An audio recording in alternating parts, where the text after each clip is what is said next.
में एक बहुत ही गजब की खबर बनी है और वो खबर क्या है? खबर क्या है साथियों, अब आप वो जानिए। आप सभी को मालूम होगा कि रिसेंट डेज में जो हरियाणा सरकार है उसके द्वारा स्थानीय लोगों को प्राइवेट नौकरियों में 75% आरक्षण दिए जाने की खबर आपने सुनी होगी। आपको मालूम होगा हरियाणा सरकार के द्वारा एक कानून पारित किया गया था, एक एक्ट बनाया गया था जिसके तहत यदि कोई भी व्यक्ति हरियाणा के अंदर फैक्ट्री चला रहा है या कोई कंपनी चला रहा है जिसके पास 10 या 10 से अधिक कर्मचारी काम करते हैं, तो उसे अपने पास में 75% लोग हरियाणा के ओरिजिन से ही रखने होंगे, यानी हरियाणा से ही, मतलब लोकल हरियाणा के लोग अपने पास नौकरी पर रखने होंगे। यह हरियाणा सरकार के द्वारा एक कानून बनाकर पारित किया गया जो रिसेंटली 15 जनवरी से एक्टिवेट हुआ है। 15 जनवरी को एक्टिवेट हुआ यह कानून जिसमें 75% जॉब का जो कोटा है वो लोकल लोगों के लिए रखा गया। इस एक्ट का नाम था Haryana state employment local candidate act 2020, जिसमें कहा गया कि कोई प्राइवेट कंपनी, सोसाइटी, ट्रस्ट और पार्टनरशिप फर्म अगर राज्य के अंदर काम करती है तो उसे 75% लोग उसी राज्य के या उसी मूल के रखने होंगे। साथियों, इस चीज को हाल ही में पंजाब और हरियाणा हाईकोर्ट के अंदर स्टे दे दिया गया है, यानी कि इस पर रोक लगा दी गई है। हाईकोर्ट ने इस पर रोक क्यों लगाई यह भी आप जानेंगे।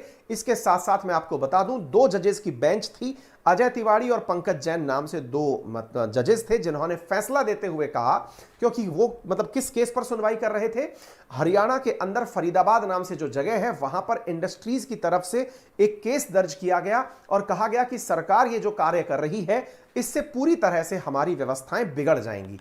तो चलिए साथियों, आपको पहले पूरा एक्ट समझाते हैं, उसके बाद में आपको बताते हैं कि क्या क्या प्रोविजंस इस एक्ट के अंतर्गत किए गए थे। पहला बात सुनिएगा, नवंबर 2020 में हरियाणा की असेंबली के द्वारा Haryana state employment for local candidate bill 2020 पारित किया गया, जिसमें कहा गया कि 75% लोग जो नौकरी कर रहे हैं वो हरियाणा से होंगे। अब बड़ा सवाल इसमें क्या बनता है आप वो जानिएगा।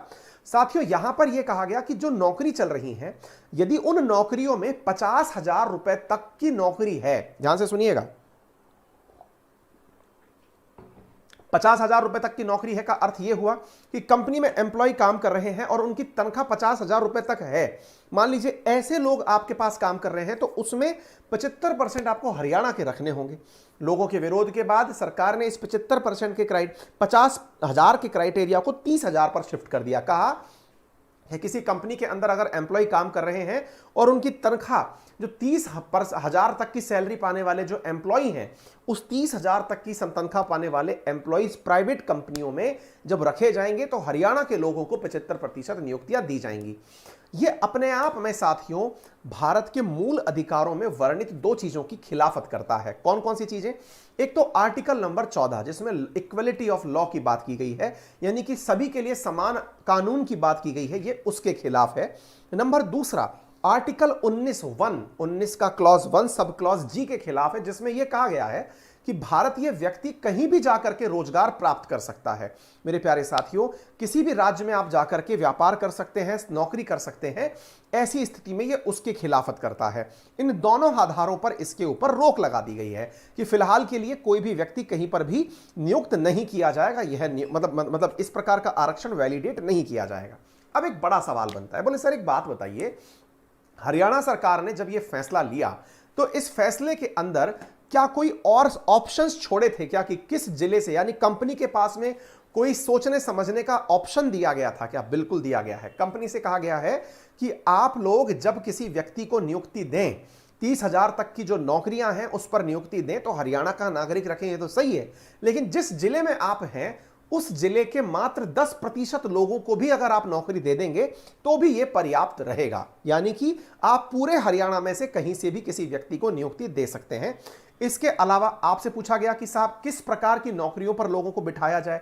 इसमें कहा गया यदि आप अनस्किल्ड वर्क कराते हैं, सेमी स्किल्ड वर्क कराते हैं, इस प्रकार के जॉब जिनकी तनख्वाह जो है वो 30,000 रुपए तक है, उनके लिए आप लोगों को नियुक्ति दे सकते हैं। फिर आप पूछेंगे क्या ये पुरानी तारीखों से भी लागू होता है क्या? जी नहीं, ये जब से 15 जनवरी से ही इसे लागू किया गया है। इससे पुरानी तारीखों पर, यानी पहले से जो नौकरी हरियाणा में कर रहे हैं उन्हें नौकरियों से नहीं निकाला जाएगा। 15 तारीख के बाद ही जो नौकरी पर लोग रखे जाएंगे उनमें 75% का कोटा मेंटेन किया जाएगा। फिर आपसे सवाल पूछा गया कि क्या यहां पर कोई व्यक्ति उपलब्ध ही ना हो। अच्छा, एक बात बताइए कि यदि मैं लोकल हूं हरियाणा का और मैं प्राइवेट नौकरी करना चाहता हूं कंपनी में जाकर के, तो उसके लिए प्रोविजन क्या होगा, कैसे जाकर के मैं कंपनी में नौकरी कर पाऊंगा? सीधा यह कहते हुए कि देखिए मैं हरियाणा का हूं, इससे काम चल जाएगा? जी नहीं। पहली चीज, आपके पास हरियाणा का मूल निवास प्रमाण पत्र होना चाहिए। इसके बाद में जब आपके पास मूल निवास प्रमाण पत्र हो, इस मूल निवास प्रमाण पत्र के बाद में एक विद्यार्थी बार बार मुझसे निवेदन कर रहे हैं कि सर आप प्लीज बैठ जाइए। मुद्दा यह है कि मैं बैठ जाऊंगा तो फिर ये मैंने खड़े में पहले से सेटिंग बिगाड़ रखी, फिर सेटिंग बिगड़ जाएगी। अभी तो चलने दीजिए, जैसे तैसे चल रहा है, सारा मेंटेन कर रहे हैं। ध्यान से सुनिए, तो इसमें कहा गया है कि मूल निवास प्रमाण पत्र हो और मूल निवास प्रमाण पत्र के साथ में आपने सरकार के द्वारा जो एम्प्लॉयमेंट का पोर्टल बना रखा है, उस एम्प्लॉयमेंट पोर्टल पर आपको अपने आप को रजिस्टर करना होगा। अर्थात एम्प्लॉयमेंट पोर्टल से ही आपको नियुक्ति मिलेगी, यानी सीधे आप जाकर पहुंच जाएं, उससे आपको नौकरी नहीं मिलेगी। इसके बाद में फिर पूछा जाएगा कि क्या किसी कंपनी को इस चीज के ऊपर एग्जम्पशन दिया हुआ है क्या, कि ये कंपनीज जो है ऐसा नहीं करेंगी? जी नहीं, सारी कंपनियों को यही कार्य करना होगा। आप पूछेंगे कि अगर ऐसा नहीं किया तो कोई पेनल्टी है क्या? बिल्कुल, सरकार अपने द्वारा निर्धारित करके पेनल्टी लगा सकती है। फिर आप पूछेंगे कि कॉन्स्टिट्यूशन में यह खिलाफ है क्या? बिल्कुल, आर्टिकल 14 के खिलाफ है। आर्टिकल 14 और आर्टिकल 19 के क्लॉज 1 सब क्लॉज जी के खिलाफ है, जिसमें यह कहा जाता है कि आप इक्वलिटी ऑफ लॉ नहीं शो कर रहे हैं। और नंबर दूसरा, यहां पर जो है व्यक्ति की नियुक्ति को लेकर के आप फंडामेंटल राइट का उल्लंघन कर रहे हैं। फिर आप पूछेंगे क्या इस वजह से कोई ऐसी चीज हो सकती है क्या कि इसको होल्ड पर डाला जा सके? बिल्कुल, होल्ड पर डाल दिया गया है। हाईकोर्ट ने इसके ऊपर स्टे लगा दिया है। अब सरकार ने कहा है कि इस चीज को वैलिडेट कराने के लिए वो सुप्रीम कोर्ट का दरवाजा खटखटाएगी। देखना होगा आने वाले समय पर कि क्या सरकार इस कार्य को करवा पाने में कामयाब होती है अथवा नहीं। अब आप पूछेंगे कि सर एक बात बताइए, अगर मान लीजिए ऐसे ही चलता रहा तो ये तो बहुत ज्यादा मुसीबत खड़ा कर देगा। मुसीबत क्या खड़ी कर देगा? अब मुसीबत ये हो जाएगी साथियों कि अन्य राज्य भी इस तरह की अगर हरकतें करने लग गए तो क्या आपको नहीं लगता कि देश के अंदर फेडरल स्ट्रक्चर पूरी तरह से गड़बड़ा जाएगा? क्योंकि अल्टीमेटली हम देश तभी हैं जब हम एक दूसरे राज्य के साथ मिलकर काम करते हैं। आज राजस्थान के बहुत सारे लोग भारत के विभिन्न कोनों में काम कर रहे हैं। इसी प्रकार से राजस्थान के अंदर बहुत सारे राज्यों से आकर लोग काम कर रहे हैं। हर राज्य के साथ कुछ ना कुछ इसी प्रकार की गतिविधि चल रही है। विचार करिए, अगर ऐसा हुआ तो आने वाले समय में बड़ी दिक्कतों का सामना करना पड़ सकता है। उदाहरण के लिए मैं आपको बताता हूं, महाराष्ट्र सरकार के द्वारा प्राइवेट नौकरी में 80% जो नौकरियां हैं वो लोकल लोगों के लिए रिजर्व की गई थी कि भाई जो महाराष्ट्र में 15 साल से ज्यादा समय से रह रहा है वही महाराष्ट्र के अंदर नौकरी प्राप्त कर सकेगा। लेकिन परिणाम क्या निकला?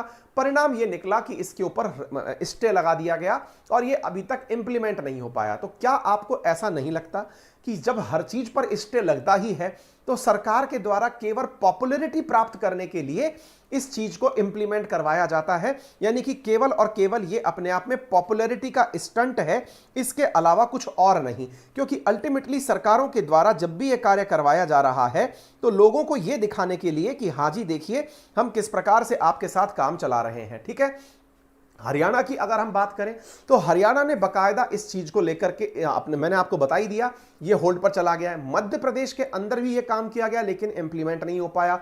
कर्नाटक में भी ये काम किया गया लेकिन अभी तक ये इंप्लीमेंट नहीं हो पाया।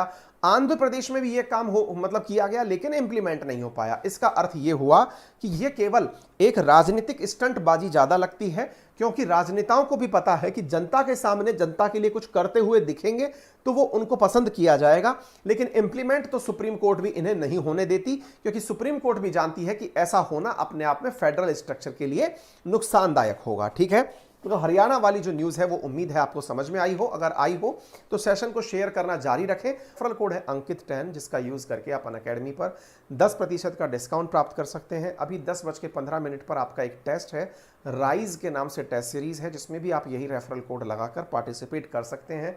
प्रथम विनर को बिना किसी फीस दिए 1500 रुपये का प्राइस दिया जाएगा। हर फ्राइडे यह टेस्ट होगा। यदि आप में से कोई भी विद्यार्थी एसएससी अथवा बैंक का सब्सक्रिप्शन लेना चाहता है तो आज सब्सक्रिप्शन लेने पर उसे 6 महीने का, 12 महीने का और 3 महीने का अलग अलग ऑफर है। अगर 1 साल का आप एसएससी का सब्सक्रिप्शन लेते हैं तो 3 महीने का अतिरिक्त आपको ऑफर दिया जा रहा है। एसएससी और बैंक का कंबाइंड रूप से आप सब्सक्रिप्शन लेते हैं तो 6 महीने का अतिरिक्त आपको सब्सक्रिप्शन दिया जा रहा है। अगर आप इसमें 2 साल का एसएससी बैंक का सब्सक्रिप्शन लेते हैं तो 1 साल का अतिरिक्त आपको सब्सक्रिप्शन दिया जा रहा है। यदि आप यूपीएससी का सब्सक्रिप्शन परचेज करते हैं तो 22% फ्लैट ऑफ चल रहा है कॉम्बो के ऊपर और 10% आपको अंकित 10 से मिल रहा है। 18 महीने का कोर्स आपको इसके अंदर दिया जा रहा है। इस रविवार 6 फरवरी को सुबह 11 बजे यूपीएससी का कॉम्बैट होगा, जिसमें अगेन वर्थ ₹4 CR आपके बीच में स्कॉलरशिप डिस्ट्रीब्यूट की जाएगी। यदि आप चाहते हैं आइकॉनिक सब्सक्रिप्शन लेना तो आपको यहाँ पर प्रॉपर तरीके की मेंटरशिप दी जाती है। यदि आप चाहते हैं अनअकैडमी के सब्सक्रिप्शन को लोन के माध्यम से लेना तो 0% इंटरेस्ट रेट के साथ में आपको मिनिमम पेपर वर्क के साथ में 0% प्रोसेसिंग फीस के साथ में लोन दिया जा रहा है। 1 साल के सब्सक्रिप्शन की जो कीमत रखी गई है वो आप लोगों के लिए मतलब अनअकैडमी पर प्लस सब्सक्रिप्शन की जो कीमतें हैं वो 46,791 है। फिलहाल के लिए इतना ही।